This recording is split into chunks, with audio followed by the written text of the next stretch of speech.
Hello. Hiya. Hello. How are you? Hello. I'm doing pretty well. How are you, Kristen? Good. Thank you. Thank you for all your work over the past couple of weeks. Thank With everything you. you've been doing. I feel bad giving you more work every time I email you. I feel like I give you another project to do, but No, that's great. I appreciate how everything is timely and clear. So nice. it's great. Awesome. Just let me know if I ever am not that way, because I sometimes am not. All of those things. We should have exactly 6 members tonight. Okay. Have anybody else who is a commission member in the waiting room yet? So Now we'll discuss this in the meeting, but I made some amendments to the ordinance I proposed last week, and I guess I would just make a motion to amend the ordinance. that's fine. And then last week when you shared your screen, that was very helpful. And then after the meeting, if anything is approved, be sure to send me. Yeah, I can send it to you now just so you have it in case That would be great. maybe in case everyone wants a copy or something, so I don't have to Sure. scroll.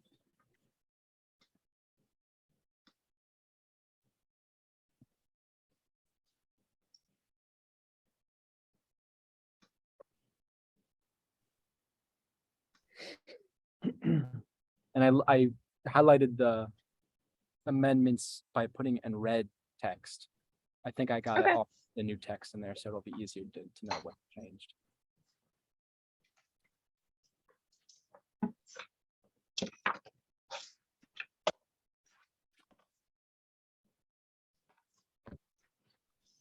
Y'all heard about the hexavalent chromium spill in the river? Yeah. Yeah, Mhm. very disheartening news. Yeah. The city put out a press release today that seemed reassuring, just some like local testing that seemed local to Ann Arbor testing that seemed okay. So Okay, I hadn't seen that. Is that going to be released publicly? Do you know soon? Or I thought that it was, but I will check now. It should be. It's possible that I could have misinterpreted the information, but I will. okay. I'm sure it's on the city's website, so I'll pull it up here.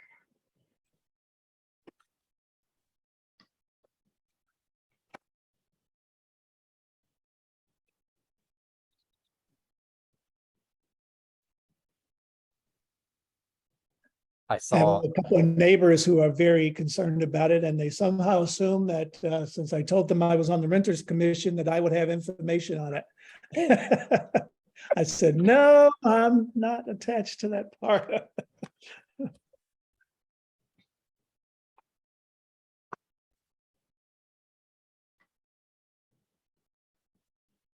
I saw a Detroit Free Press article that says that the Tribar, the company, one of their workers overrode an alarm 460 times during the chemical spill. Oh, really? Wow. Yeah, 460 times. I don't even know how that's possible. That's Not good. no, that's really bad. The guy, whoever it was, I don't know, but was fired, I think. So Let's hope so. I think that the next question is, who is in charge of training that person? It looks like the city has a web page set up. It's www.a2gov.org/chromium spill. And it was updated today with some Barton Pond results and then some updates on what the state is doing. Can you say that URL one more time, please? Yeah, it's www.a2gov.org/chromium spill. Oh, that's great. Thanks. Yeah, of course. That was a2.org/chromium spill. A2gov, so the letter A, the number 2, gov.org, and then / Okay. chromium spill. Okay. A2. Go. Okay. Oh, weird. Oh, there's Don Don. Hi, Don Don. Nice to see you. I'm sorry, I kind of, sorry. No, I'm glad you were able to get into the meeting. Thank you for letting me know that it wasn't working. So that's the perfect thing to do. Thank you. Thank you. Let me, thanks a lot. Thank you.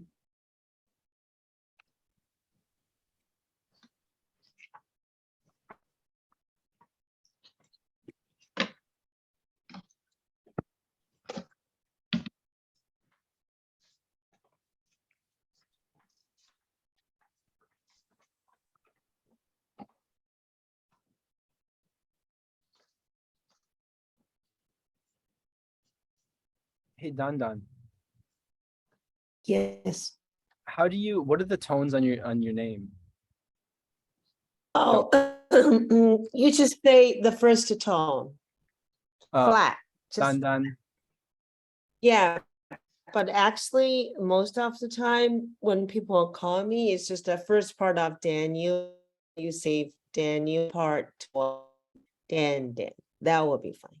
Okay. That's the way. to say it. Thank you so much. Thanks.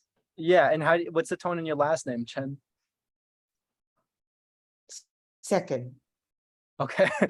I know it's you as a native speaker, you probably don't think of the tones, but that's how the only way I can understand it. So it's a Chen. Don Yeah, Don. actually, it really. Oh wow, perfect.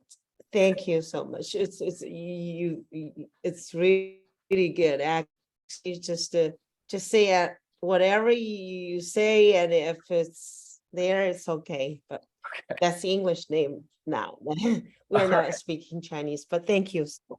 course. Thanks. And sorry that I was absent last time because sometimes I really don't know my schedule until like today. I know I don't have to work and okay, but I'm not very sure until like 1 o'clock and so yeah. But sometimes it just happens unexpectedly. And thanks everyone, and you're so nice and helpful. Thanks a lot. Thank you. Thank you, Don Don. I'm really glad you're Alarm clock to remind me the meetings. Sorry.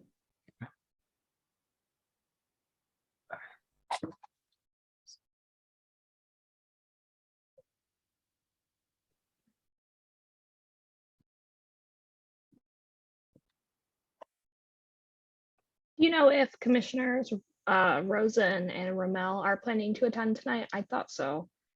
I believe they are. They haven't indicated otherwise. Gail and I talked, I think like Monday, I think, whenever we did the work list, the work plan thing. So, and she didn't mention she was going to be absent. So I think she's going to be there. And I think Nick's also going to be there. So we'll see though. We'll wait a It's like, few more minutes. I see we have some Oh, participants. Oh, Gail's already participants that there we go. I saw a hand up, but it just went down. it just went down. Yeah. I guess if you're a participant and you want to do public comment, we'll get to that in just a little bit. So don't worry.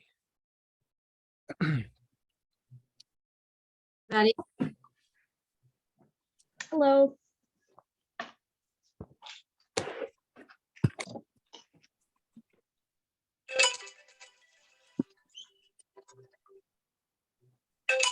Hello?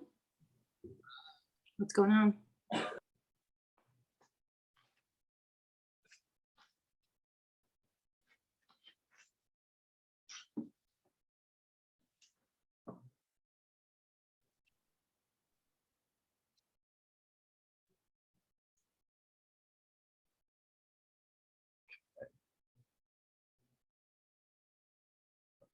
Now, Kristen, do you think it'd be all right if I put everybody's voting status in their names? And would that be all right with Yeah. everybody else in the commission? If I just like edited your name to say non-voting or voting, so I can have it right in my head?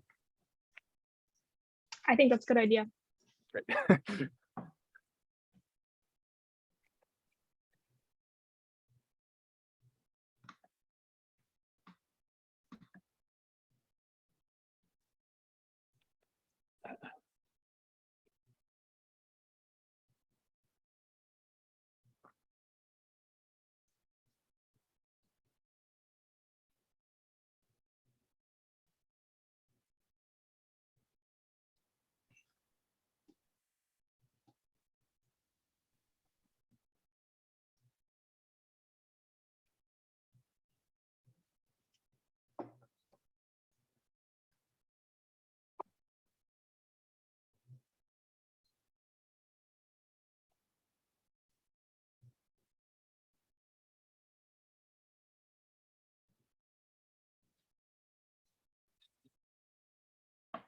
Okay, I think.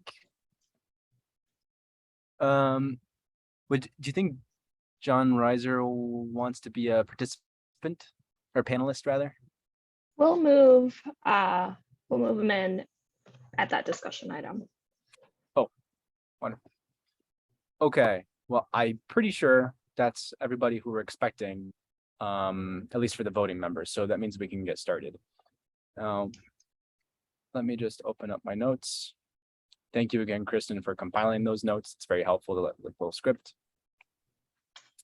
Be sure when you're reading it to make sure that the meeting ID is the meeting ID that ends in 1941. And I can read the whole. Yes, I have that. Okay, perfect. I have the amended version. Thanks. Perfect. Okay. Well, let's get started. So welcome everybody to the August 10th, 2022 meeting of the Ann Arbor Renters Commission. The purpose of the Renters Commission is to advise the City Council and the City Administrator in matters affecting renters in the city, who collectively comprise about 53% of our city's residents. The Ann Arbor Renters Commission is made up of voting members who are appointed by the mayor and approved by City Council, 2 City Council members appointed by City Council, non-voting liaisons from the Housing and Human Services Advisory Board, non-voting members representing different landlord perspectives. We have slots for those. I understand that we're still waiting on applicants actually, and a non-voting representative from the University of Michigan Student Legal Services. We will have public comment opportunities, and to speak during those opportunities, you'll be able to speak through the webinar link or by phone, depending on which method you choose. For phone access, please call 877-853-5247 or 888-788-0099 and enter meeting ID 935-8080-1941. You don't need to sign up in advance to be called on to speak. If you're calling with your phone, press *9 to raise your hand, and use the raise hand feature if you're viewing through the web link. And the web link is a2gov.org/Renters Commission meeting. Each word, it has a first capitalized letter. You will then be called upon by city staff one by one using the last 3 digits of the phone number or by your username. And you'll hear an automated announcement that the host is allowing you to speak. So please state your name at the beginning of your comments, and I would encourage you to state what your position is. But what I mean by that is if you're a renter or if you're a landlord or if you're a property manager, that'd be very helpful for us to know that. City staff will indicate when callers have 30 seconds left of their 3-minute comment period. After 3 minutes, they will be placed on mute so that we can proceed to the next speaker. So let me open up the agenda. That brings us to the roll call. So commission members, please state the city that you're calling from. If you're not calling from Ann Arbor, please state the state if you're out of state, I guess.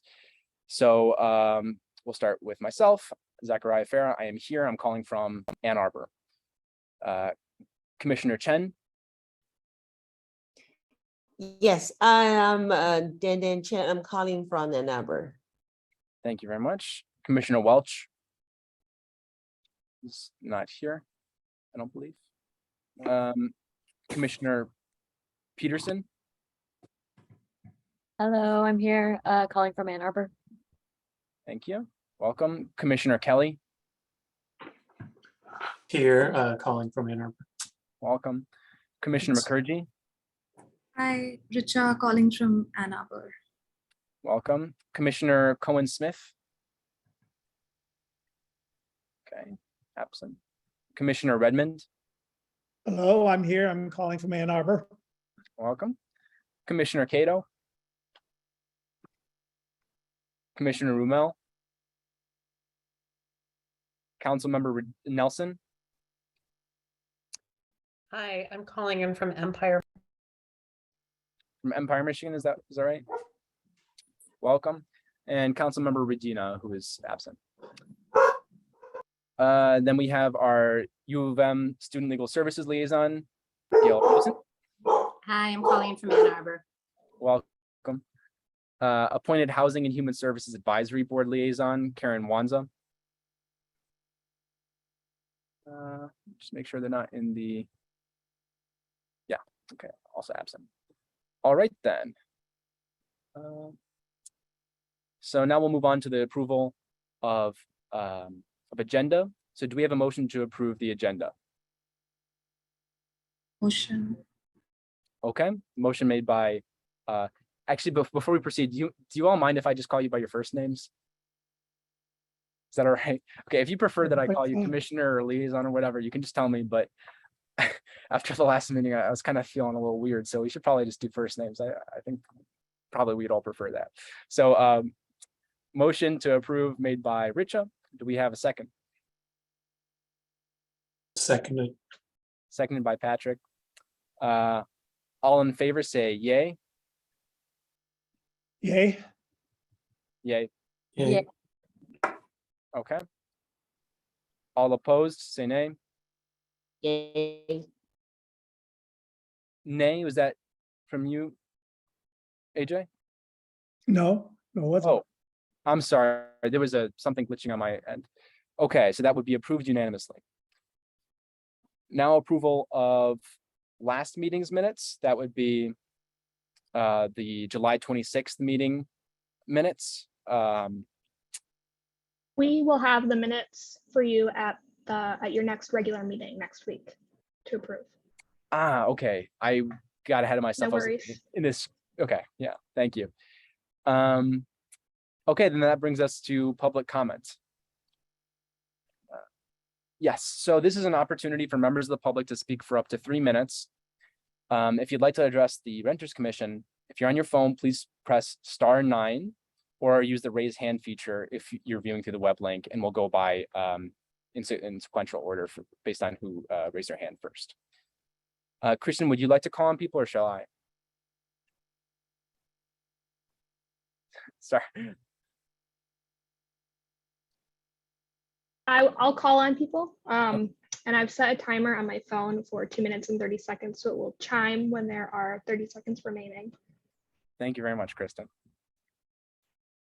Caller ending in 805. You have 3 minutes to address the Renters Commission. You can press *6 to unmute yourself.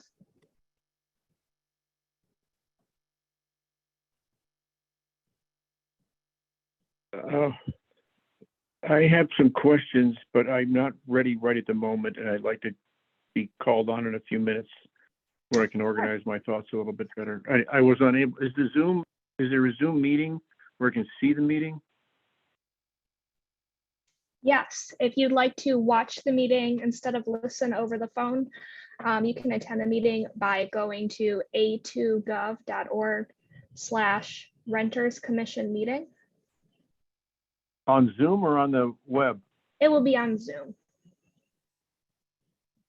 It wouldn't for me. I have that a2gov.org/Renters Commission meeting. Ask for my We're name. all just looking at each And it other. won't. You're not It's able unable to access this the meeting? That says unable to join the meeting. The personal name is not valid. So Is that my name? So you should I think you should go to your browser first and then type in the link there. And when you click enter, it'll open up the meeting in Zoom. So you route it, you start through the browser and then it routes you to Zoom. Okay, it doesn't. It goes to a web search and then it winds up with City of Ann Arbor and so forth. Does not go right to a Zoom meeting. I've copied the link from the agenda. Okay. From the published site from the city, pasted it into the browser, looking right at it. It goes to a web search, not a Zoom meeting. Well, how about this? I can quickly read off the meeting ID and then we can move to the next caller and hopefully you can get it set up and then we'll definitely make sure we have time. Come back to me. Okay, let me ask you, I have a meeting for Zoom of 3580801941. Yes, that's it. Okay. I'm gonna have to just look. Okay, I'm gonna put my again in a minute. I'm trying to organize my thoughts. Sorry for being organized. Apologize to you. Thank you.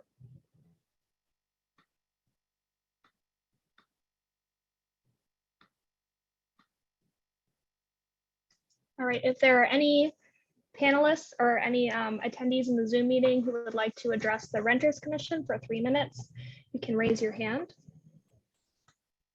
All right.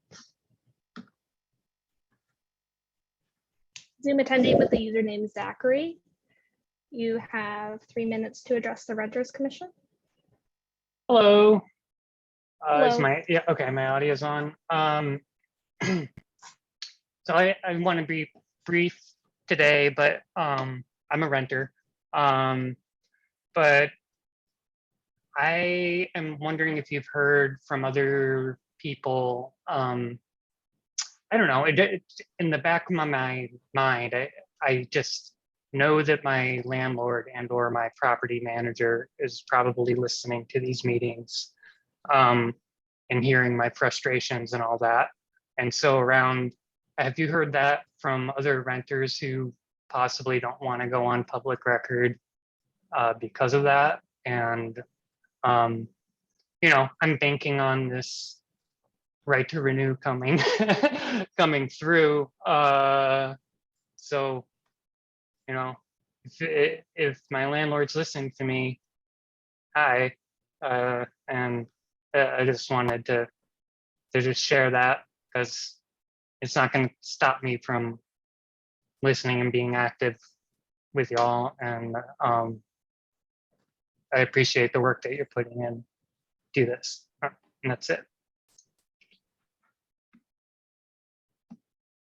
Thank you.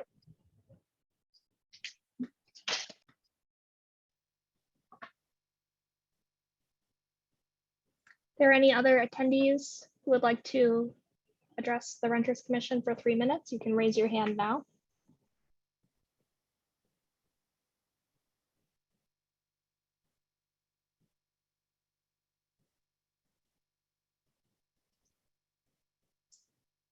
There are no other hands raised, but we can give it a few moments for the first caller.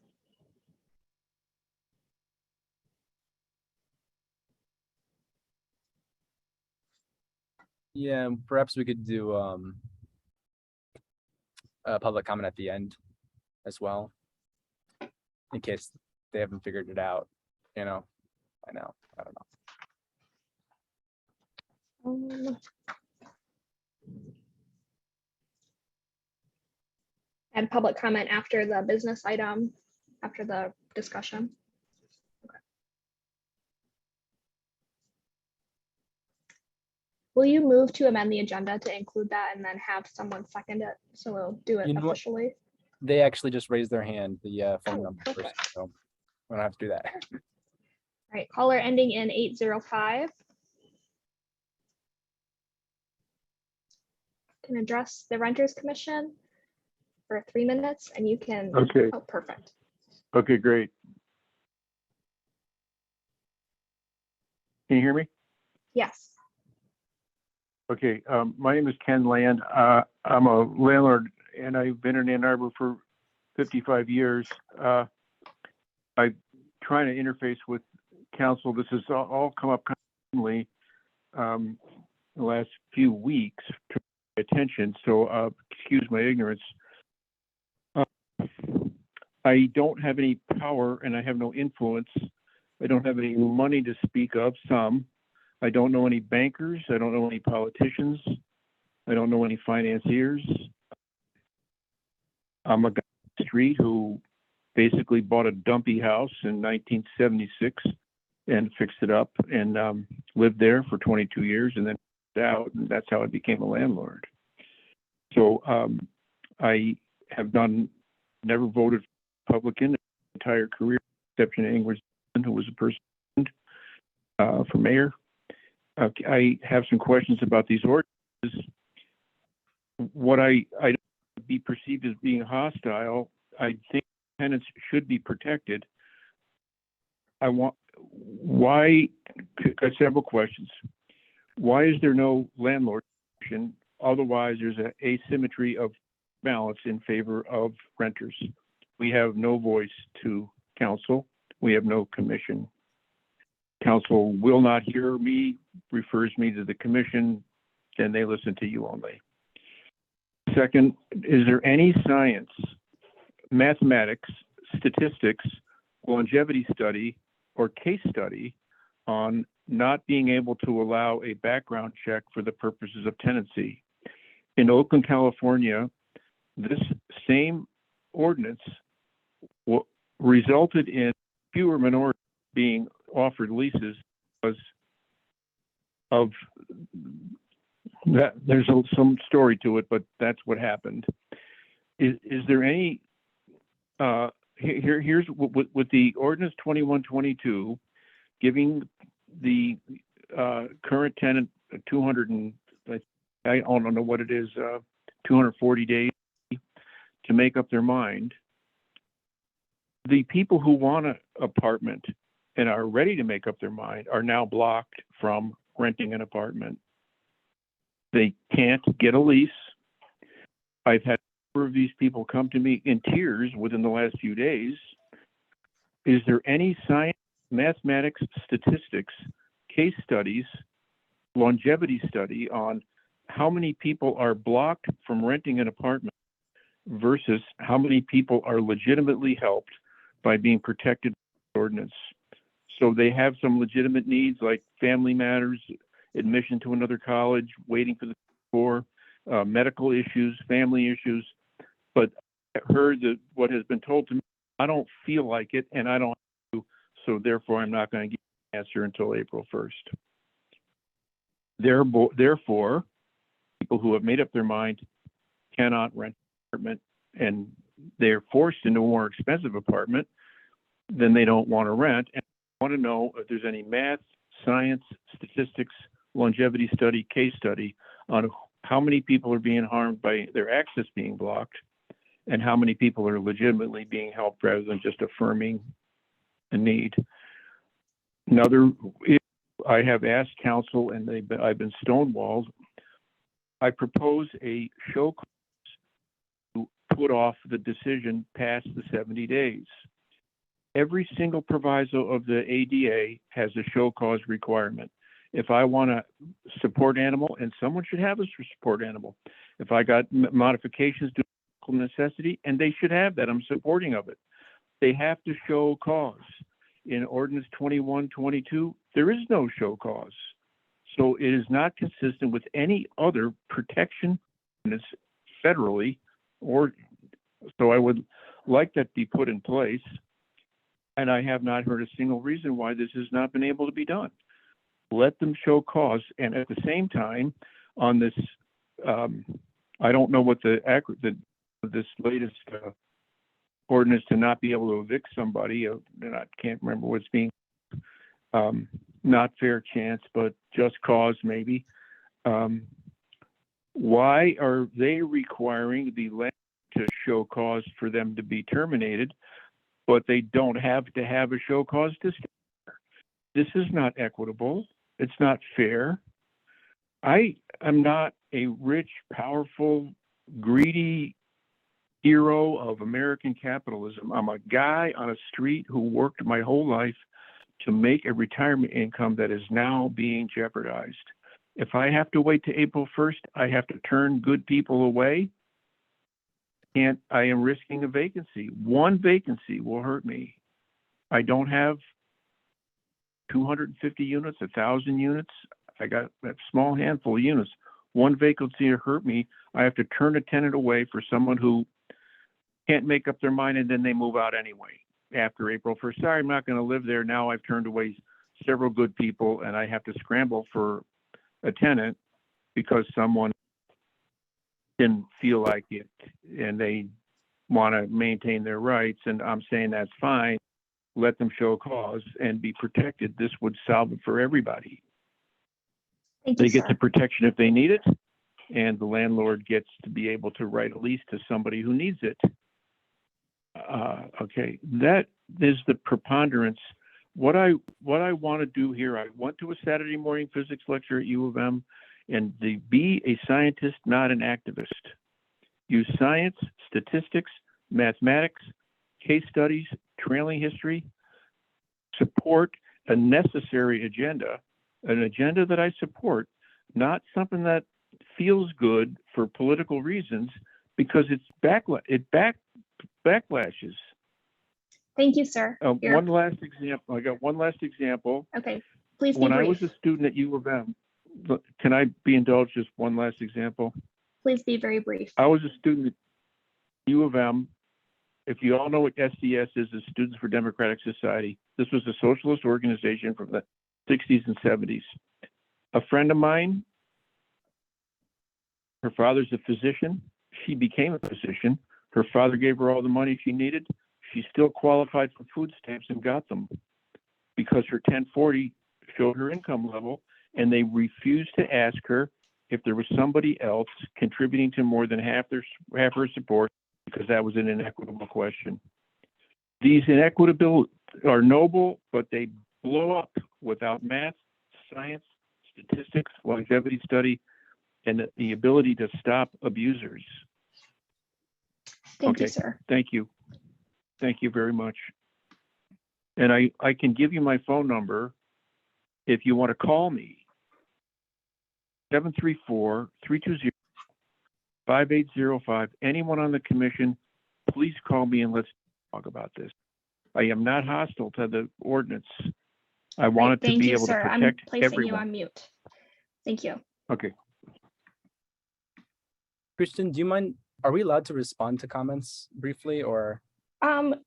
Commissioners can ask clarifying questions, but no back and forth discussion during the public comment time. Are we allowed to clarify or answer some of the questions that were posed by the comment? If you want to state answers to the questions that are, clear answers, no, nothing that would require the person to respond. Okay. I just wanted to make it clear that there is a landlord position, non-voting position on the commission. First of all, I'd like to thank Mr. Land for calling in. We do want to hear from everybody, but I believe that there haven't been applicants to that position. I could be incorrect at this point, but I checked quite recently and there weren't any. So I would just hope that you fill out an application if you're interested in serving on the commission. Elizabeth? Yeah, I looked at the applications just last week or a week before, and there's one actually. Mr. Land applied. I think his application is actually in. But I hear his comment, and that was a point of debate at City Council, and so I think the expectation is that there will be someone here. Yeah, and you can, Kristen, how should that?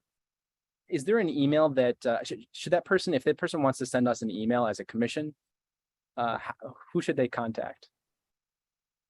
I'm still working on getting something set up for the Renters Commission to receive communication.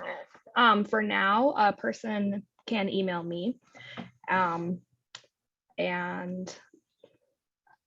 my email address is long. Actually, please email cityclerk@a2gov.org. That's cityclerk@a2gov.org. And that goes to my office's general email, and then it will get to me. It's likely that we'll be able to set up a Renters Commission email in the near future. Wonderful. And we have his Mr. Land's phone number anyway. So. Yes. Okay.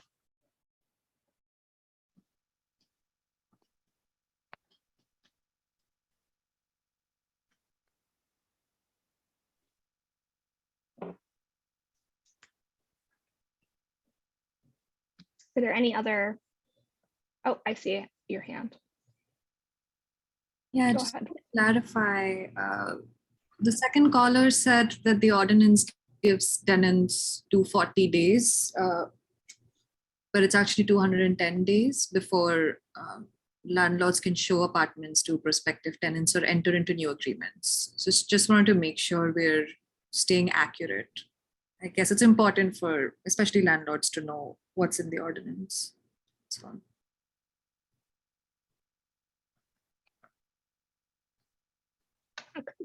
there are no other callers or attendees with Zoom attendees with their hands raised, so we can close public comment and move on to the next item. Okay, thank you very much, Kristen. So next we move on to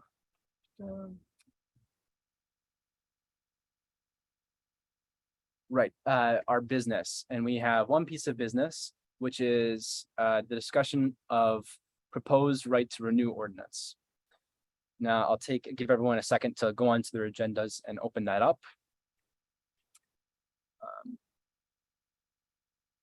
Let's see.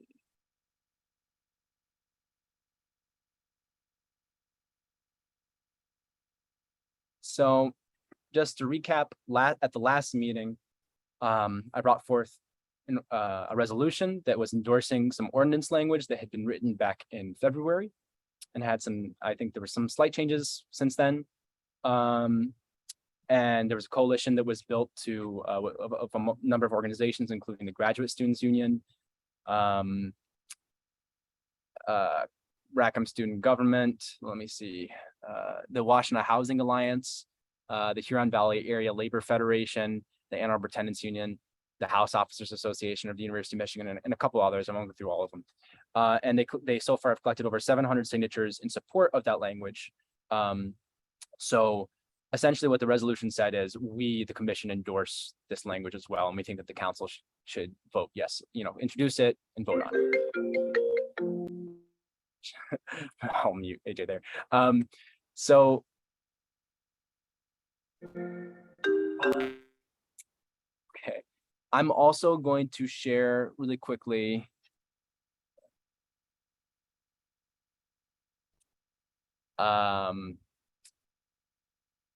this is I'm going to make a motion here to amend that resolution before we discuss it.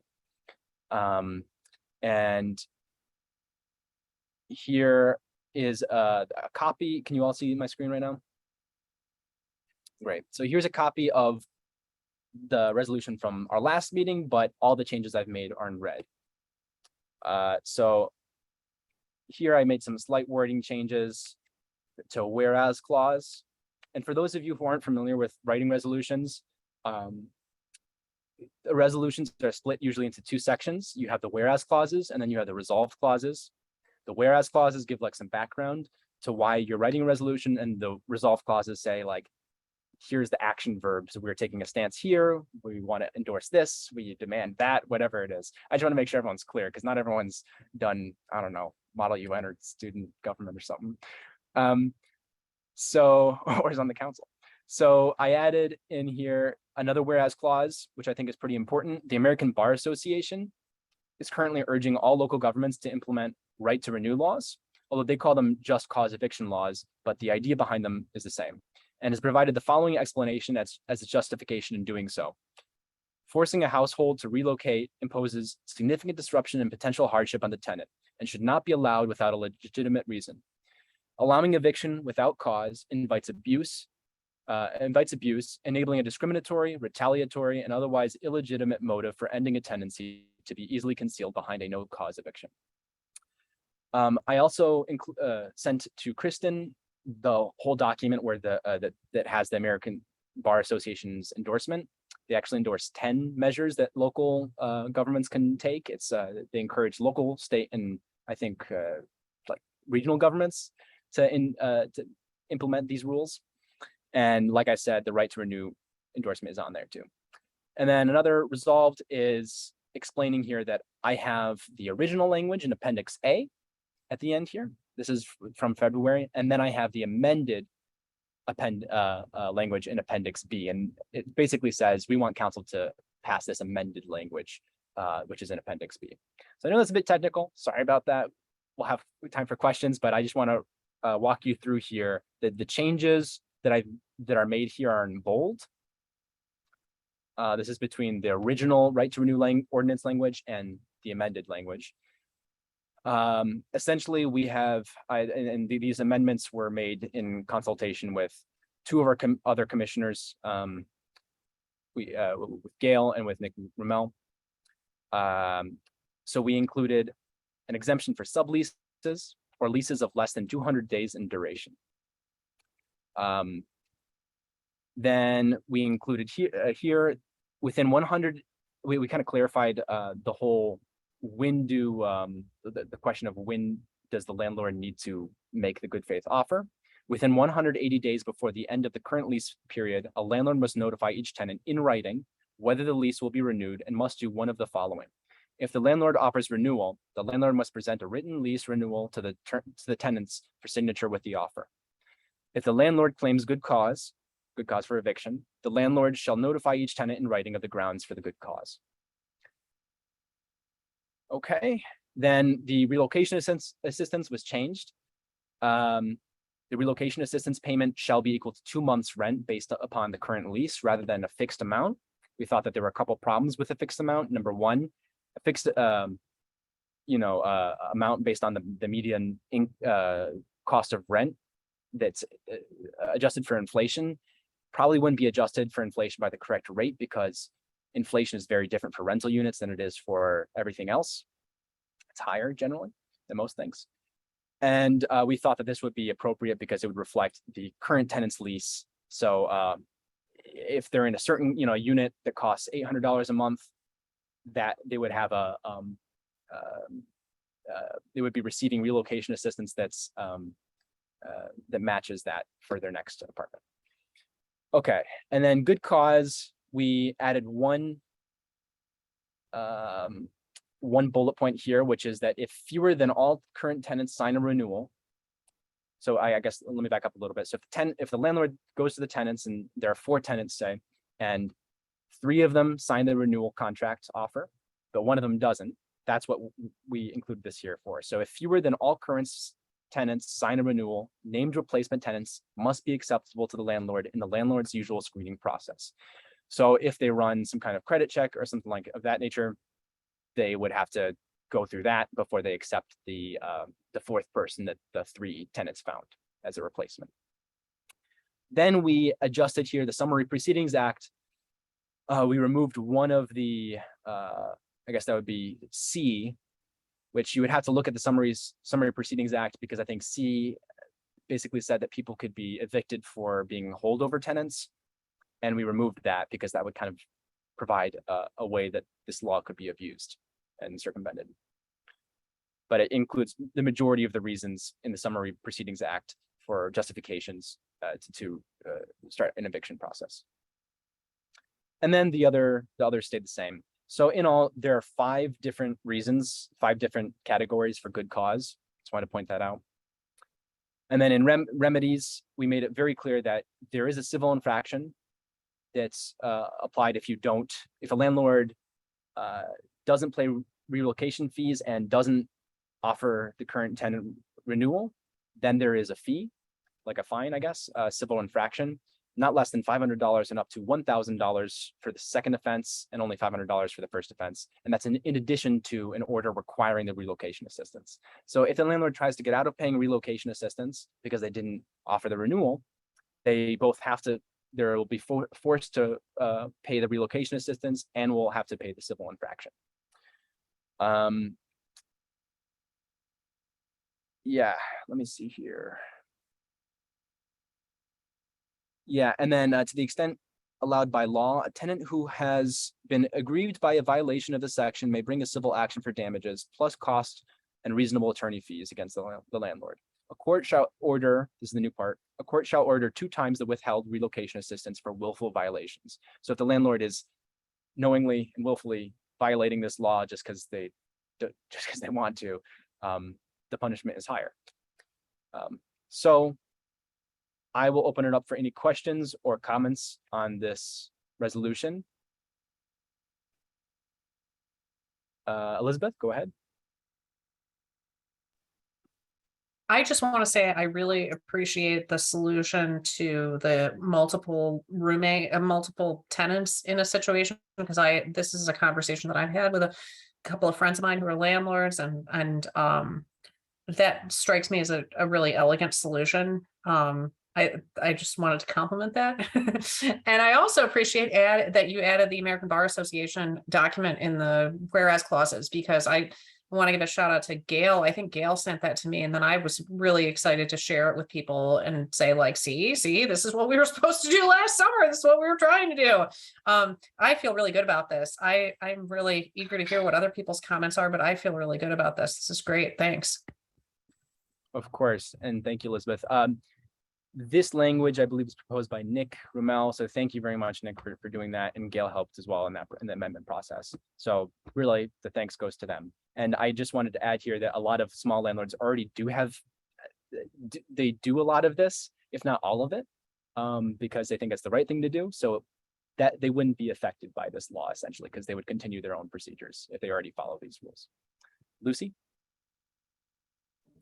Yeah, I was gonna make comments similar to Elizabeth. I just think this is so great. I'm really excited by the solutions you came up with. Was really excited to read the American Bar Association's document, especially since they specify lease termination, including non-renewal, which we know is really important for tenants in Ann Arbor. And yeah, I'm really excited that you all made so much progress in the weeks between, and just really grateful for your work. Thank you, Lucy. Any other comments or questions about this resolution? Let's see. Where was we? Okay, Nick? Hi. I echo Elizabeth's and Lucy's comments. Those are nice touches, and thanks for your leadership on this, Zachariah. We did have some further tweaks, but we, as you know, Gail Rosen and I met today with a couple of the city attorneys just to go over some things with some language. They made some points that were helpful, and we made a couple of tweaks, and I don't know what's appropriate in terms of screen sharing or not, but I can, like I know, let me see, if you, can you scroll down a little bit on your resolution? Absolutely. I have a copy of it. There's something. That's the end of it. Maybe go back up. I'm sorry, because I don't have it. It's No, that's fine. there's one spot I just don't know where. Yeah, there. If you good, stop there. Under A, good cause A. Yes. If you remember when we had our meeting last week, we had to end abruptly, and I never finished that sentence. So that sentence is just dangling. I forgot to add the end of the head on there. So, thank you. So yeah, that was one issue. And then one of the things we did was, let me see if I can bring it up. But Nick, that's covered by B, is that right? I believe so. Right. And that is a kind of a win-win, right? Because the bottom line is, even if, let's say, you have 6 tenants in a unit, and even if 4 or 5 of them are leaving, it's still a, better, for the landlord to not have to put the place on the market, to rent to some people who are a known quantity, and still having the ability to do the screening and make sure everybody passes a credit check or whatever the screening is hopefully preferable to putting the place back on the market, having to show it, etc. And it allows for a smoother transition. So we did like that. I agree with you, Zachariah, that was kind of a nice solution to that issue. We came up with C. Let me see if I can bring it this time.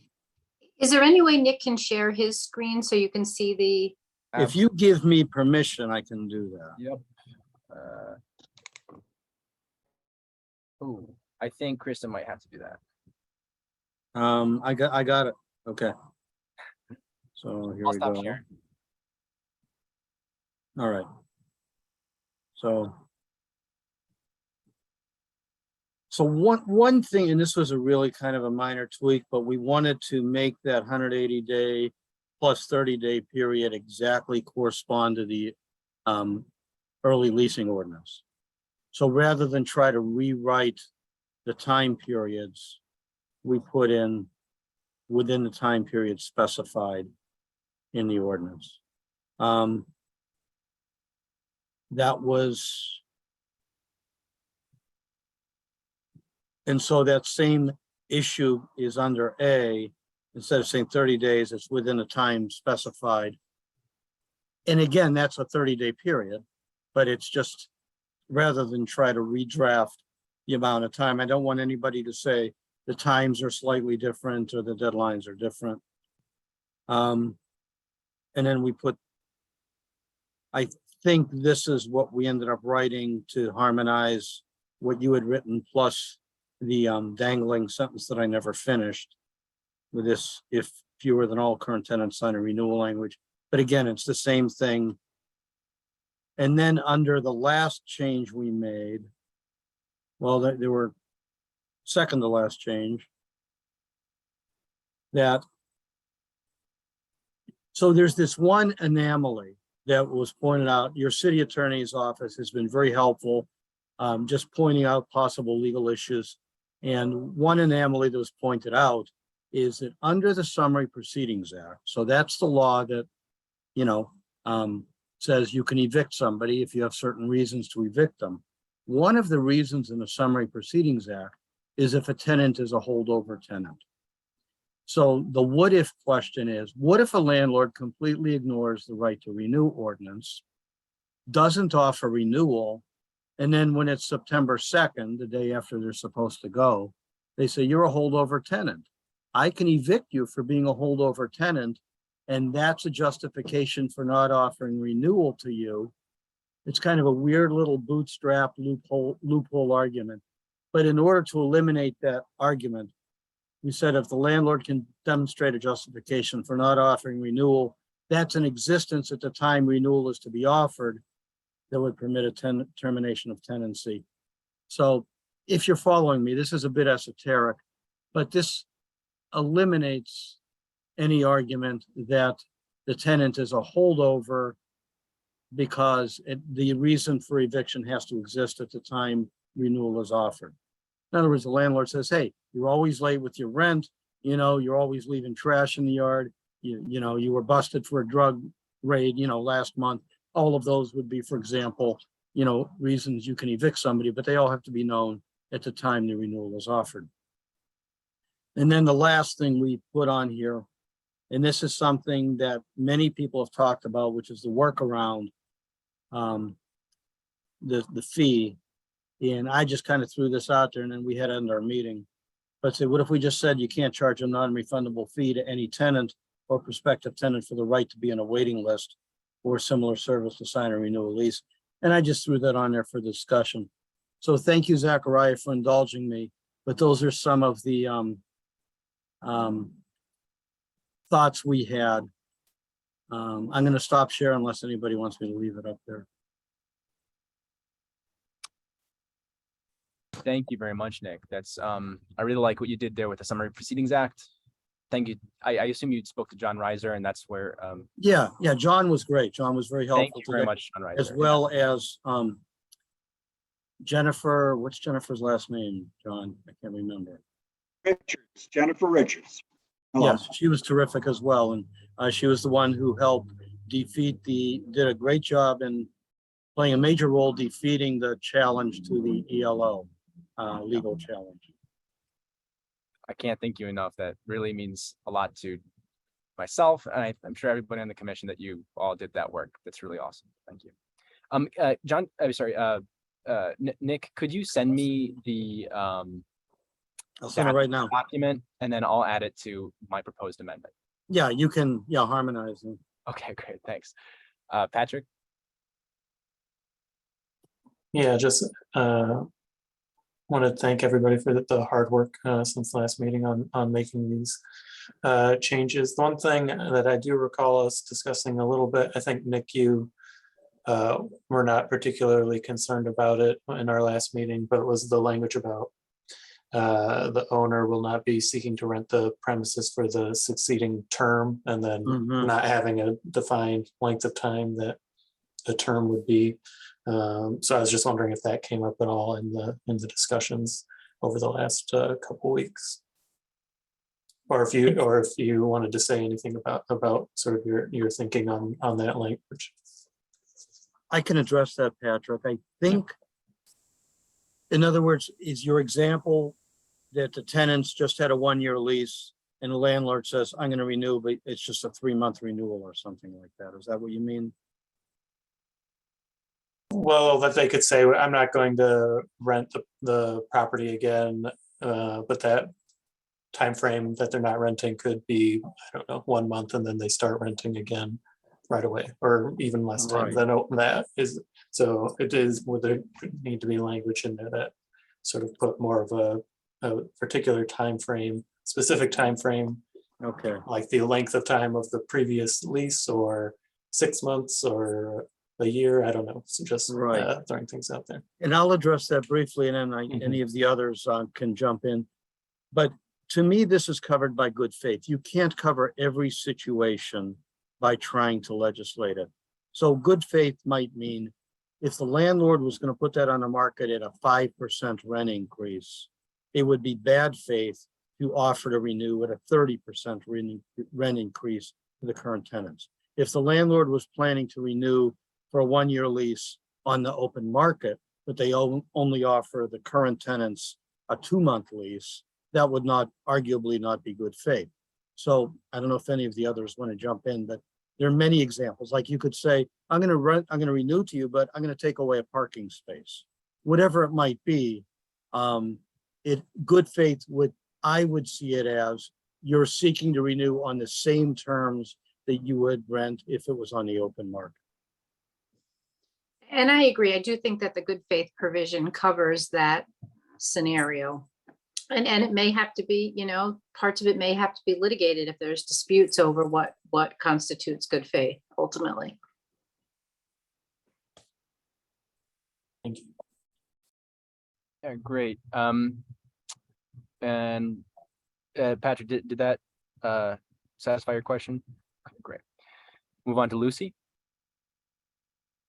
Yeah, I had a question for Nick and Gail and whoever else worked on the language. The changes are really incredible. I really like them. I'm especially glad that there is something in there about the fees, because that was a really big problem in this last cycle with these waiting lists and things like that. My question about that is what the enforcement mechanism is, if it's tied up in because the relocation assistance is kind of the non-renewal, but what's the enforcement mechanism for not charging these fees?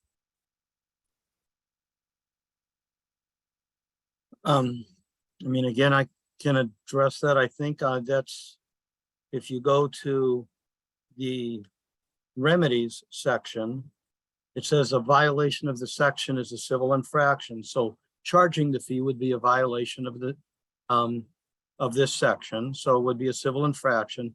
In addition to an order requiring relocation assistance, that might not apply if you're charging a fee to a non-tenant. But a tenant can bring a civil action as well. So there's the dual thing of the city's enforcement power to levy a fine and a tenant's ability to bring a civil action. But arguably, we touched on that kind of at the end of our meeting today. So I think that's something that we need to look into a little bit more, but we want to make sure that, the workarounds that happened or are happening with the ELO, that they don't happen here. So that was, we put that in at the last minute to come up with a solution, but we might need to revisit that a little bit and think about the ways in which, we can protect tenants from not losing, a significant amount of money or a lot of money in trying to hold properties because of this ordinance. So I think there's more to be considered on that. Right. And I do want to raise Mr. Land, who spoke earlier, his point is, especially for smaller landlords as himself, what if it's April 1st, you find out that they're not renewing and you have a much smaller window to renew your property in the case of a smaller landlord. And there's that fear that, you're going to have a financial setback if there's a delay in renting or something like that. So, to them, I'm going to play the landlord's advocate for a moment on this issue. A fee is something so they can have somebody to go down the list if there's the existing tenants end up not taking it. So that's something that, that the landlords are going to ask. So we need to be able to address that as a commission. Sure, and just to point out, there's nothing against a refundable deposit. Right. And So- just in that language we threw on there at the Yeah. end. Yeah. Okay. And the landlords would have, let me think. In other words, if I rent to you, Yeah. if I don't rent to you, I refund your deposit. But if you give me whatever, $500 to Yeah. hold the spot, Yeah. then you've put 500 of your money there. And Mhm. somebody like Mr. Land can say, okay, I've got a waiting list. I'm Yeah. allowed to charge you a refundable $500,000, whatever it is. And then I've got somebody on the list to rent to in case the current tenants don't do it. So that is one response. That's a great point, Zachariah. Yeah. And currently under the current ELO, early leasing ordinance language, the landlord still have 5 months to seek a new tenant if their current tenant didn't. Yeah, April, May, June, July, August, right? Yeah, 150 days, right? So anyway, we'll move on to Elizabeth.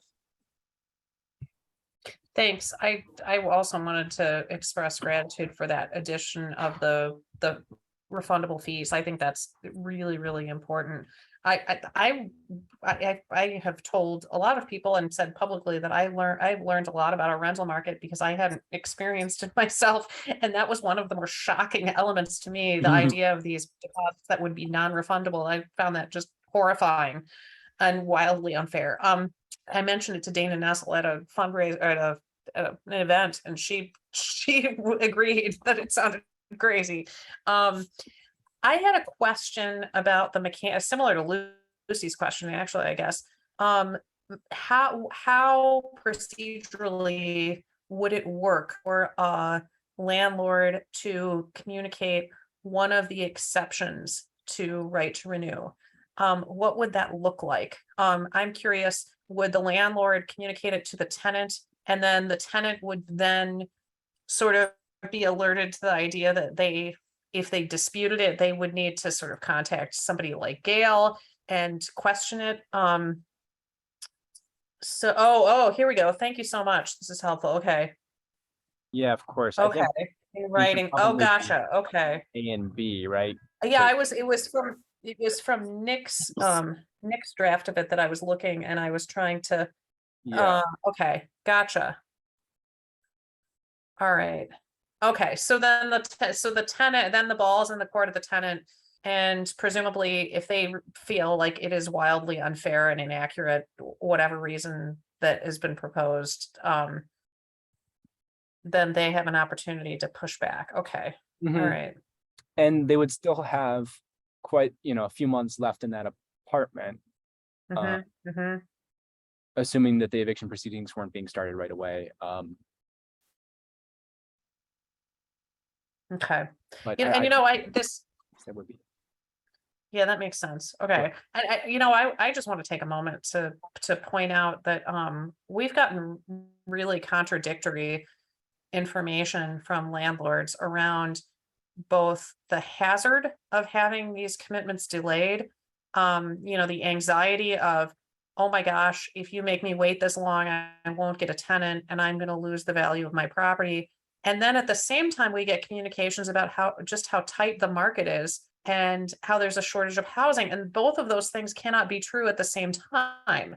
And so I guess I just wanted to, it's not particularly relevant in this particular moment, but I've been wanting to point this out because it's troubling for me because I'm attached to quite a lot of emails where I have to see this contradiction over and over again. And yeah. Anyway, I appreciate your quick scrolling to the exact place in the ordinance that I need to see. Thank you. Of course. Lucy, go ahead. Yeah, I was going to bring up the issue that Elizabeth just brought up. I think this question of the fees and being able to be put on a list to provide landlords with some security is A, not relevant to our context, and B, not typical of other contexts. And just from my own personal experience, and anybody I've talked to also says the same, any other city they've lived in, It's not that difficult to get an apartment a month before. Landlords in Ann Arbor shouldn't get a special exception where they get many, many months in advance. There's some cost of doing business. That means a little bit of uncertainty, but still in Ann Arbor, there isn't that much uncertainty. If you can't fill your own apartment in the city, that means you're probably not maintaining it, or it's so bad that people won't move in, which is a problem. But there's a housing shortage. So probably you'll be able to find a tenant even if you have to wait until April. And if I'm wrong about that, I would like somebody to provide me with some concrete factual information to the contrary.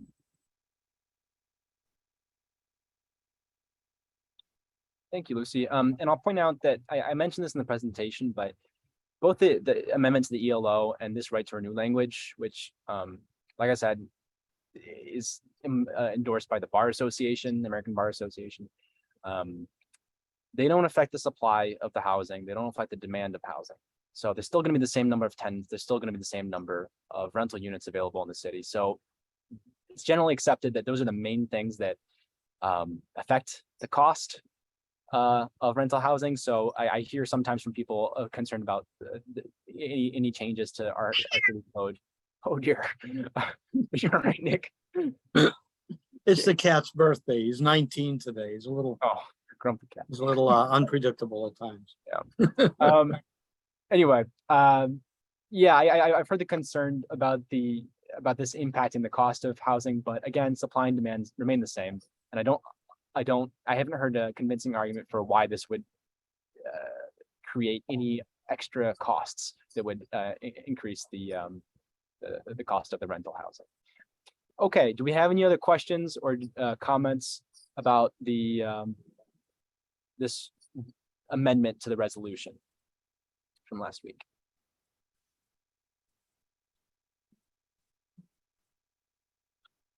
Well, the last thing I'll say is that the city council will obviously be looking at this, I hope. Well, that's what we're asking them to do.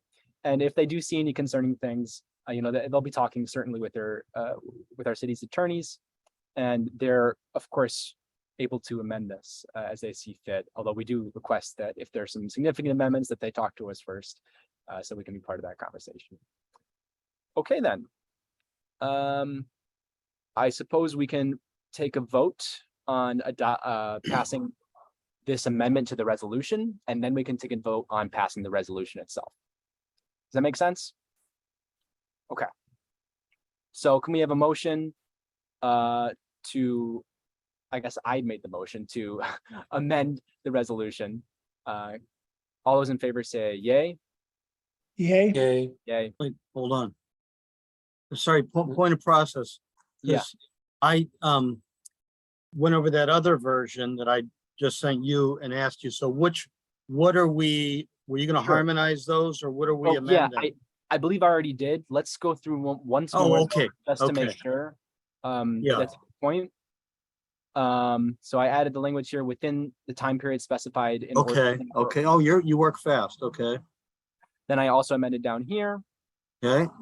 I amended the landlord can demonstrate a justification for not offering renewal that is in existence within the time period. Renewal. Yeah. Yeah. Then the last one was the waiting list fee.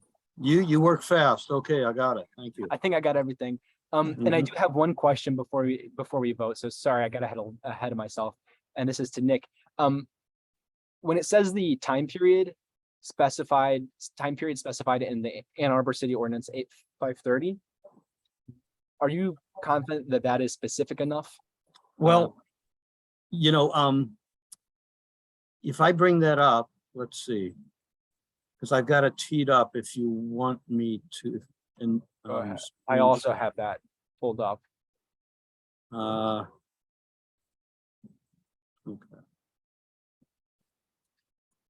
If you have it right there, Yeah.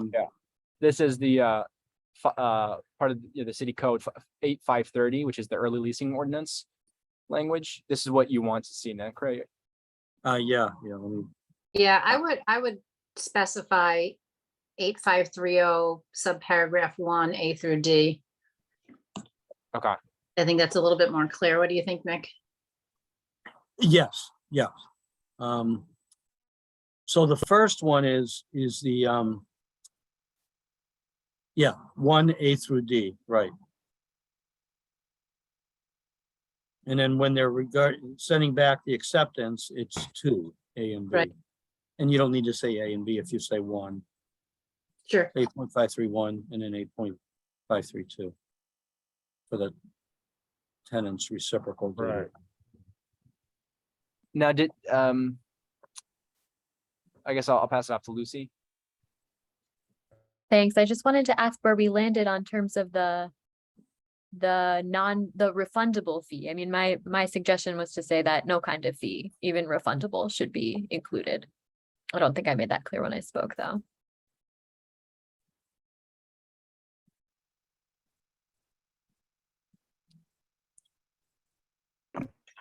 Any, so I guess that would be to me since I'm making the amendment.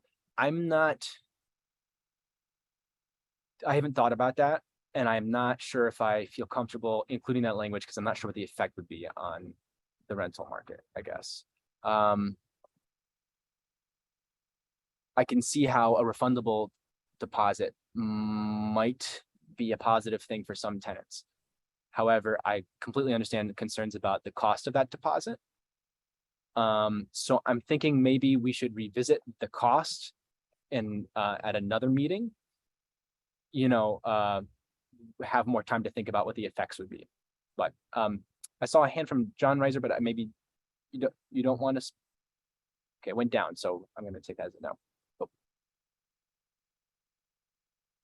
John, if you'd like to speak, you can. Yeah, go ahead. You've got landlord seeking. Can you go to that part? The landlord. Oh, The where is that? Up or down? I think one of the exemptions. Wait, sorry. Which document do you want me to show? The exceptions where the landlord doesn't intend to seek to rent it the next year. Yes, I will pull that up. What if all of a sudden every landlord in Ann Arbor doesn't seek to rent their property the next year so they can get around this ordinance? So they would lose out on a year of rent? Well, they don't seek to, but they ended up doing it. They just didn't start it out seeking to. And I'm not being cute. There's a good faith issue there. No, but Yeah, so if the landlord gives the written notice, I am not going to renew to you because I'm not going to rent the premises next fall, and then they turn around and do it, I think that would be a slam dunk bad faith issue. Should we include that must be explained? I guess that is already included because I don't think that. I think it is included because if the landlord. Well, you could get rid of the word seeking. You could where it says the landlord, if you scroll back down there, you could say the landlord will not be renting the premises for the succeed. Just get rid of seeking. Or just will not. Yeah, will not be renting the premises. Will not rent the premises. Yeah, Yeah. or that's fine too. Will not. Yeah, and it does say here that they do have to notify each tenant in writing of the grounds for the good cause, and Yeah. this would be the ground for the good cause. They would have to say in writing, I'm Well, not renting it. John's being a great lawyer. I mean, you have to turn over every scenario in your head. That's a great I question. do appreciate that. Yeah. I do appreciate that. And I hope that if there are any other small catches like that, that those amendments will be made by the council. Mhm. That we didn't catch them. So can I ask a question to somebody who's closer to the actual rental market financially right now? What is these fees when they charge fees to get on the waiting list? Are most of them non-refundable? And what's the amount of the fees that they're asking for? Go ahead, Lucy. Yeah, so I heard from quite a few tenants during the last rental season. The highest fee I heard was 500. I never heard of anybody getting a refund, and there were multiple people on these lists. I mean, it was just a scam essentially, from what I could tell. Yeah. Okay. You know, you could leave that open for council in terms of the amount if you leave this Yeah, that's true. non-refundable bid in there. I personally don't have a problem with it because, you know, you're going to be anticipating laying a security deposit down anyway, if you get the premises. Yeah. But, you know, that's just me. Somebody else, you know, Lucy spoke eloquently in terms of no fee, but I think that's a good point about the security deposit, but given how tight the rental market is, people are often applying to multiple apartments at a time. So you might end up having to put forward multiple fees, which most of us just simply don't have the money for. We already don't have the money for the security deposit. So that's one issue I see there. The second issue that I see is the enforcement of the refund. I don't know who's going to facilitate that. And I'm imagining that if people do put this money forward, that many might lose out on a refund because they won't know. Or they just, won't have the time, the energy, or the know-how to get it back if their landlord pushes back. So those are my two worries there. That's a very fair concern, I'd say. I hadn't thought that, I guess I didn't think about the fact that a tenant would likely, or very possibly be putting down several waitlist fees, deposits, I guess. Yeah, and then I guess that is on top of the security deposit. So that is, I suppose I didn't think that through fully. Well, I would encourage anybody, any of the other members of the commission to weigh in on this who have any feelings about that. I do want to hear if you all think that a waitlist fee is ever justified.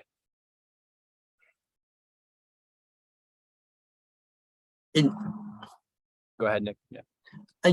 As I said, I don't necessarily have a problem with it. You could say non-refundable fee not to exceed X amount of dollars.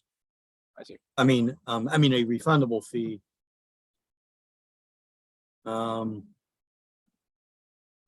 So you'd add a phrase after the end of the sentence. May not charge a non-refundable fee, comma, or a refundable fee not to exceed X amount of dollars.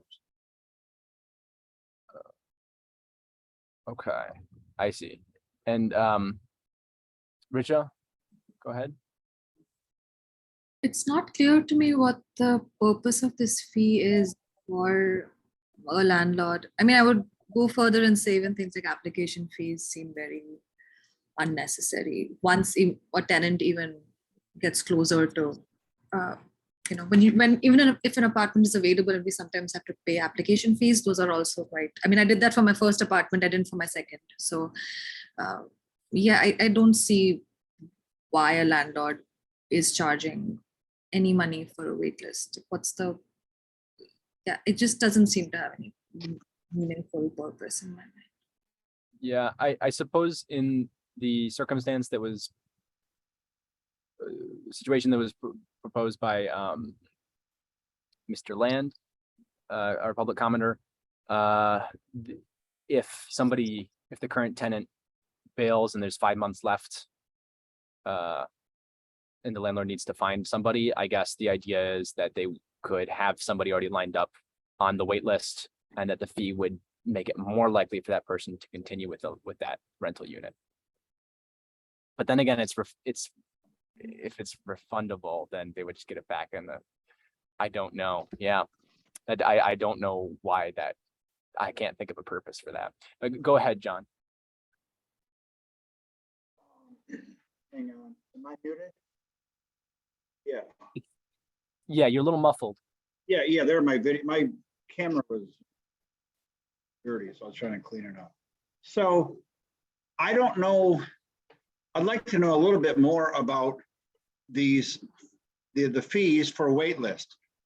What is anything promised to the tenant? Like, is the landlord giving up something in exchange for money that is to lease it to somebody else? Is the tenant getting something like first priority, second priority? I don't know what each rights or obligation the tenant and the landlord are provided by virtue of this exchange of money. So if any of you students who rent have paid money to get on these wait lists, what have you gotten? What have you given up? And or I just don't know enough about them, and I apologize. No apology necessary.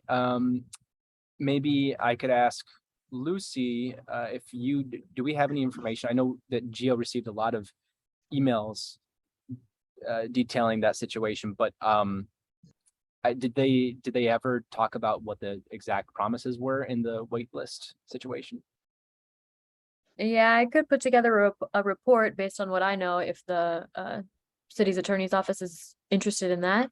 No, what I worry about, if people are willfully exchanging money to get something of value to both parties. I'm paying you money, landlord, whether it's $100 or $1,000 to get this prime piece of property.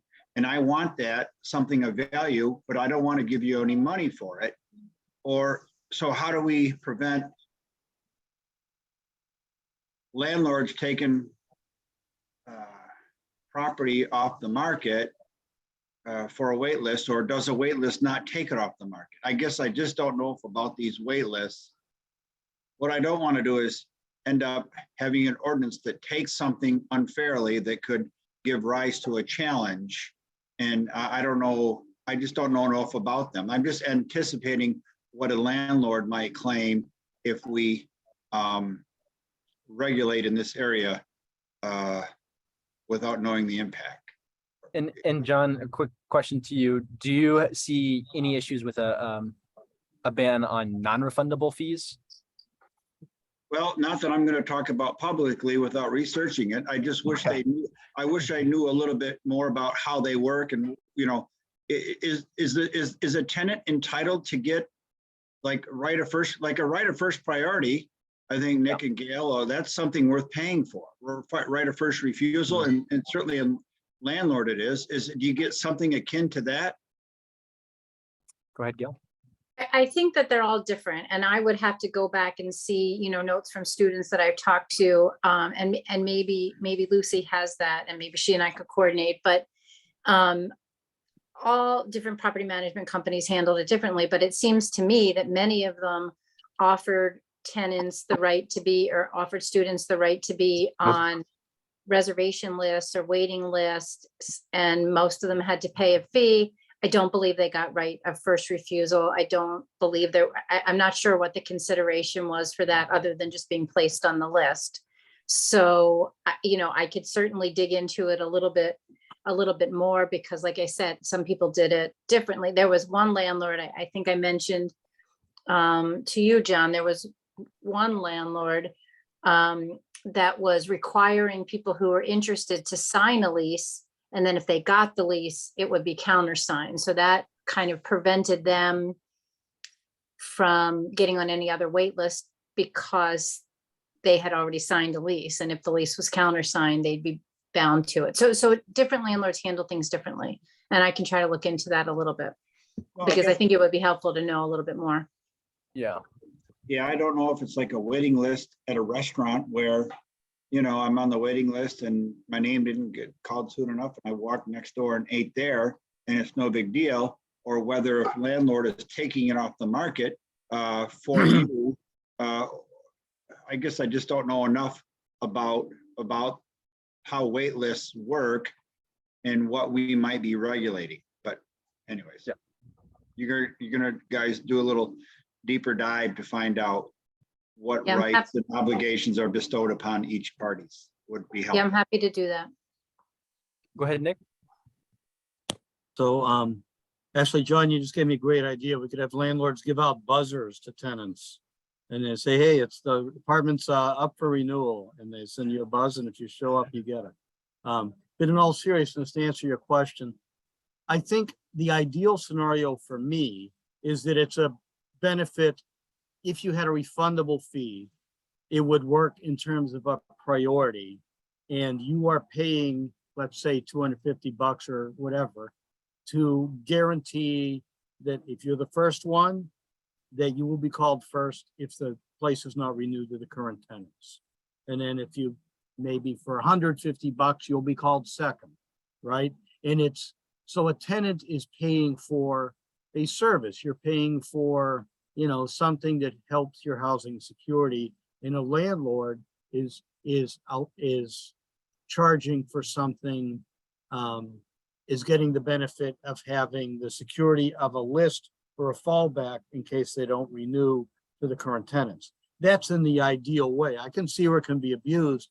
And the argument that the landlords are going to raise, if you ban all fees, is that it impairs their right to contract, right?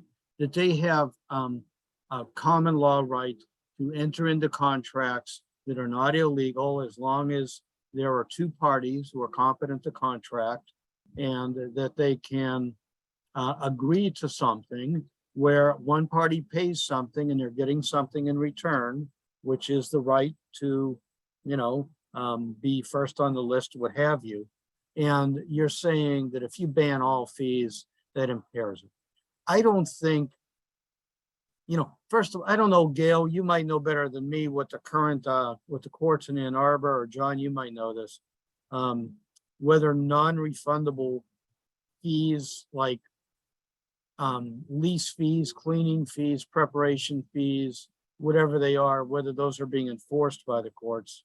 I never liked the idea of non-refundable fees at all, especially when you're paying 1.5 months security deposit. But, that's, anyway, long story short, that's how I envision it in an ideal world. I don't have a problem with a non-refundable fee that's reasonable.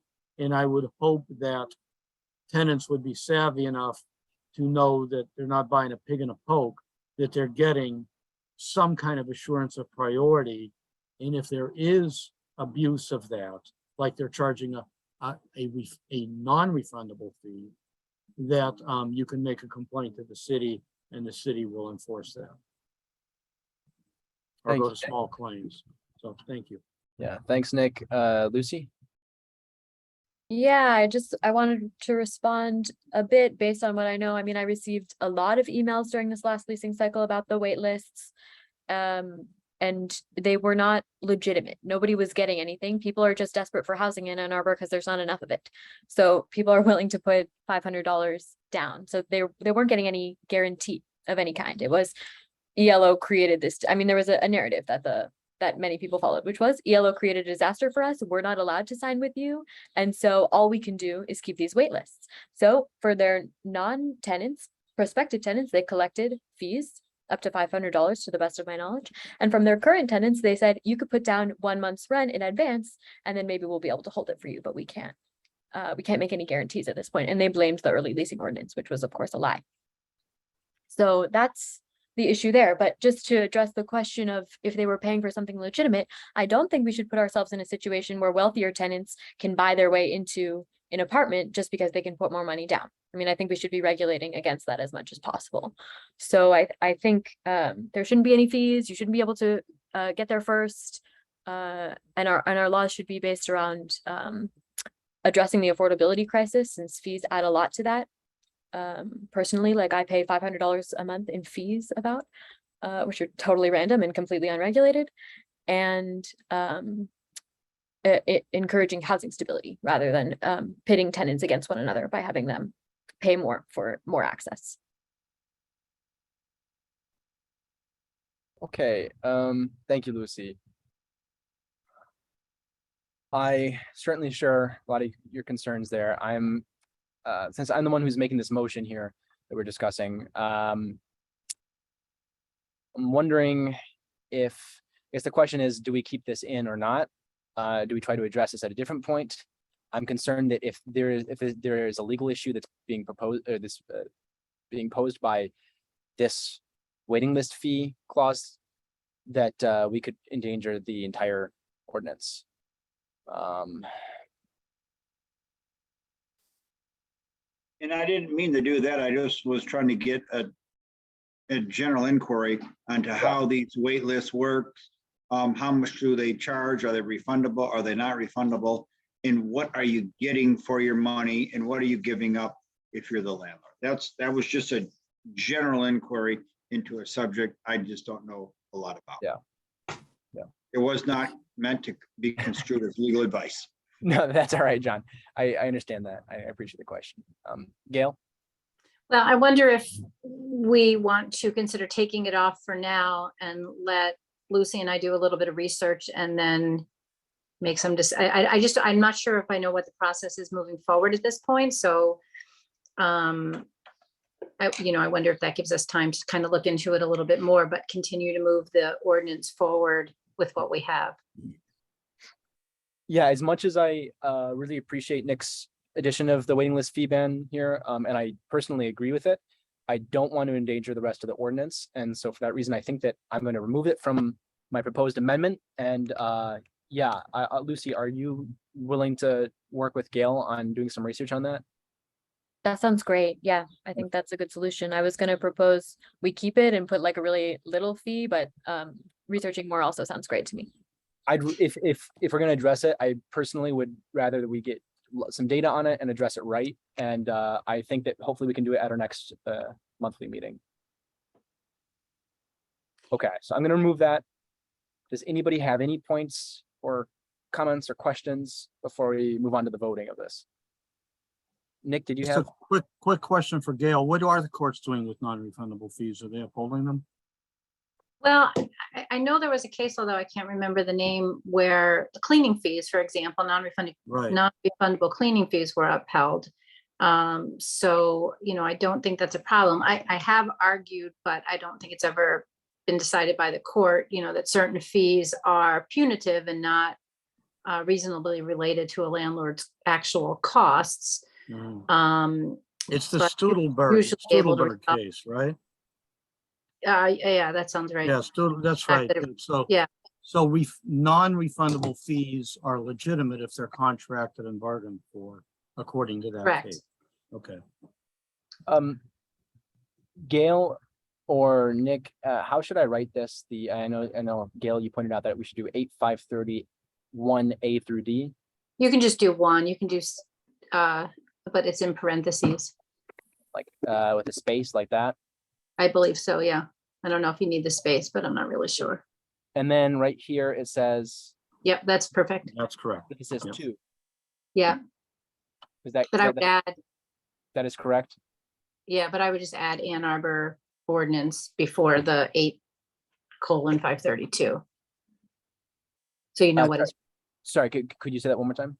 Yeah, just like you have above, right before the number, I would say the Ann Arbor ordinance. You have the Ann Arbor City ordinance, yeah. And then the number. I would add Ann Arbor City ordinance. Yeah. Was that So- there before or you just did that? Oh, I just added that in. Okay, that's good. I was going crazy. Thought I was going crazy. Yeah, So the first one should have subsection 1 and then the second one should have subsection 2. Is that correct? correct. Okay, and let me just check, make sure there's no more mentions of that. I'm feeling I know what Kristen's gonna say, but go ahead, Kristen. I just wanted to make sure that we're gonna have the process of this be the way it should be. So let's, when you're ready, move and second the resolution as proposed, and then move and second the amendments, and then vote on the amendments, and then vote on the whole resolution as amended. Do I have to move to reintroduce the resolution from last week meeting? Or? I think typically we would have moved or you would have moved and seconded to put the resolution on the floor. I think at the meeting last week, it was just moved to postpone discussion. So just so we can record it most accurately in the minutes for the process. Can't he withdraw the motion for the original one? Just your the original motion to approve the amendments that was up a few minutes ago. Yeah, so I'll withdraw that for now, Okay. and then I'll make the motion to introduce this resolution from last week, which was or from the last meeting, which was postponed. Then we'll vote on the amendments. Then we'll vote on the resolution. Sorry, it's a bit technical to everybody, but Thank you. before I do that, John, go ahead. So the first good cause exception is if the tenant has not returned a signed renewal to the landlord within 30 days of the landlord within the time specified, or to the landlord by the time specified. So do you get an additional 30 days? No, the Because- 30 days should be gone. Yeah. So in other words, it's a, Yeah, Yeah. that's it. Okay. Yeah, that was my copying mistake, I suppose. Okay, let me just. Or can we demonstrate? John, do you have anything else to say? Or no, I'll put my hand down, sorry. I really appreciate that. Richa?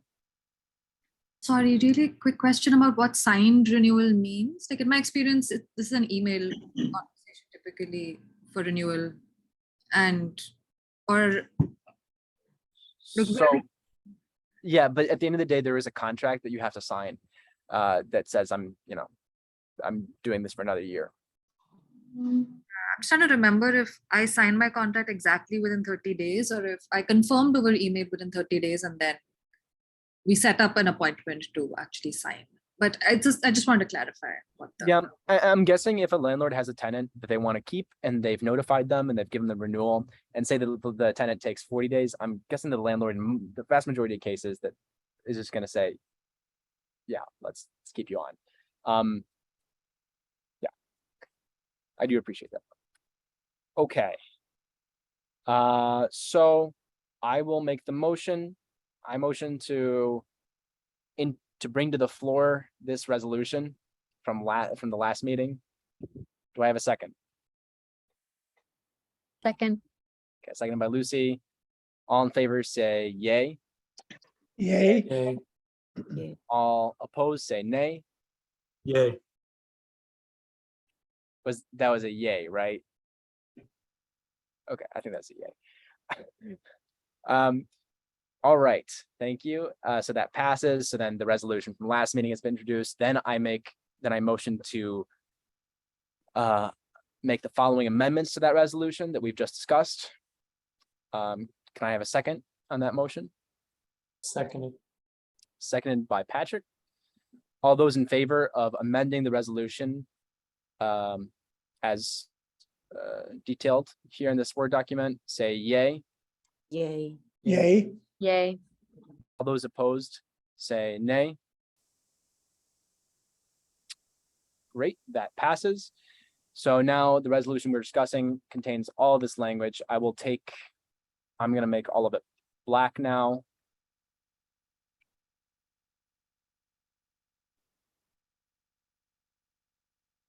Okay. And I will get rid of the bold as well. I suppose I can do this afterward. We all know what we're talking about. So yeah, I'll do that afterward. Anyway, now we need to vote on the resolution itself. So I motion to adopt this resolution. Can I have is there a second to that motion? I second the motion. Thank you, AJ. All those in favor of adopting this resolution, say yay. Yay. Yay. Yay. Yay. All those opposed, say nay. Great, so this resolution is adopted. And Kristen, could you please send a copy of it once I send it on to you to the city council? Thank you very much. Wonderful. Well, hey, we just passed our first resolution. That's exciting. Amazing. Congratulations, everybody. Zach. Congratulations. Thank you. Congratulations to the commission. I'm really excited that we're hitting the ground running. And while this, no resolution is perfect, but I think this is a great first start. And I hope this is seen by council and any amendments they make that, we're involved in that discussion. Wonderful. So I will stop sharing and I'll email that to you, Kristen. And Nick, you're a non-voting member. No, I'm a voting member. Okay. It's Gail who's a non-voting member. I see. I think that was marked incorrectly in an email. So sorry about that. I was confused by how you were voting. I got my wires crossed. No worries. Maybe I'm putting Council Member Nelson on the spot, but Travis Rudina's not able to make it today. Any clue as to how council's going to, respond or react to this? I am putting you on the spot. I have any idea? I was actually asked if Kristen's sending it to council, I need a copy of it because I could add it to the next agenda. Like we just submitted questions today, or we have a new timeline so that you at noon the one before, but I can into the agenda. I could add it to our very next agenda if we would like that to happen. I don't have a guess about how people are going to land on this. I don't have any Yeah. idea. Fair enough.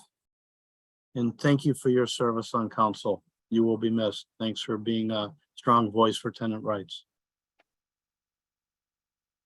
Yeah, absolutely, Elizabeth. Really has been great having you on the council. I feel good about everything from beginning to end, so it's ending in a good place.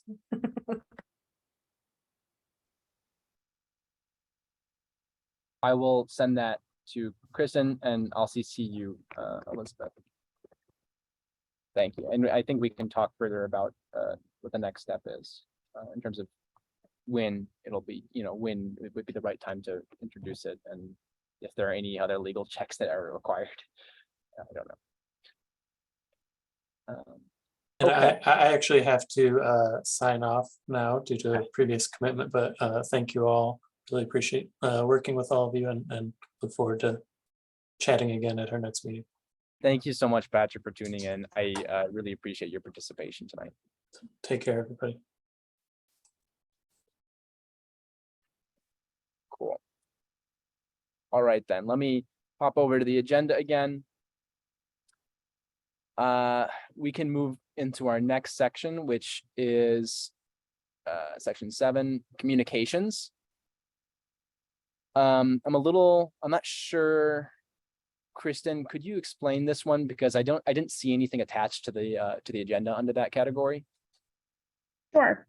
That's the communications item will have a link to any emails or any communications that are received that are for you all to read. Last month, I think there were 2. I think that when there is the official Renters Commission email process to communicate with the commission, I would anticipate more at future meetings, but that's just kind of from members of the public or even from staff if there are any.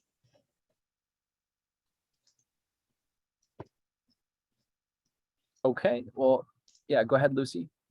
Yeah, I just have a quick question about recent past communications. I'm wondering if the commissioners can get access to the ELO complaints from the last season, even though we weren't commissioners then. Complaints to rental housing? People who filed to complain for ELO violations. There's a specific form, and I was hoping that we would be able to access all of those. That's a very good idea. To help me understand, was is this? asking- Go ahead. Sorry, go ahead. Yeah, so there's a form after the early leasing ordinance passed on the city's website, there's a form. Let me try to pull it up. If it is the form on the rental housing services webpage that's included in the section about contacting Janet Farrell for complaints. Yeah, it says to send it to rental housing now that I'm in the form itself. Oh, okay. I can follow up with staff to see if that is public information. I know that a lot of rental housing enforcement information is not always public information. Okay. So I can follow up with staff about that. Okay, thanks. I'd just like to say that even if there were privacy concerns around removing identifying information, this is something that would be extremely valuable for this commission to have. I mean, I had sort of informal conversations with people on city staff about the status of complaints, the frustration in terms of the actual complaints never quite adhering to a direct violation of the ELO ordinance. I mean, that's how we identified all of the challenges and loopholes in the ELO ordinance. I appreciate Lucy bringing this up because I think that this is incredibly helpful information that this commission should have. And I don't see any reason why staff should withhold it. Like I said, there would be ways to remove identifying information, it's almost something we could collect as via FOIA, but that seems clumsy and unnecessary. Like this commission should be able to get that information without going through that procedure. I can find out. I'm expecting some communication from rental housing services from the complaint process and then also about the inspection process. So at the next agenda, there will likely be an item with some attachments from rental housing that explain those processes.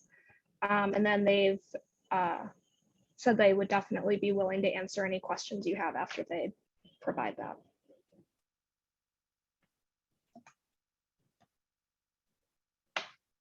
Wonderful.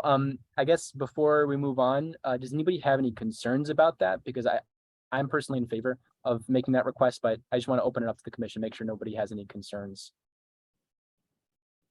The main one is about privacy, and I think that having a redacted version would certainly be fine. Okay. So we'll move on from communications, since we don't have any, to our adjournment. Wonderful.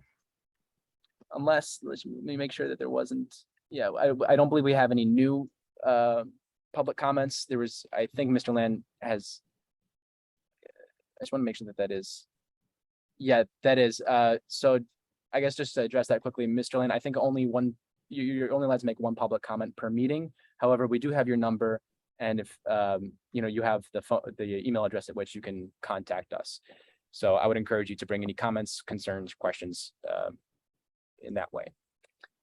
So I will move on to adjournment.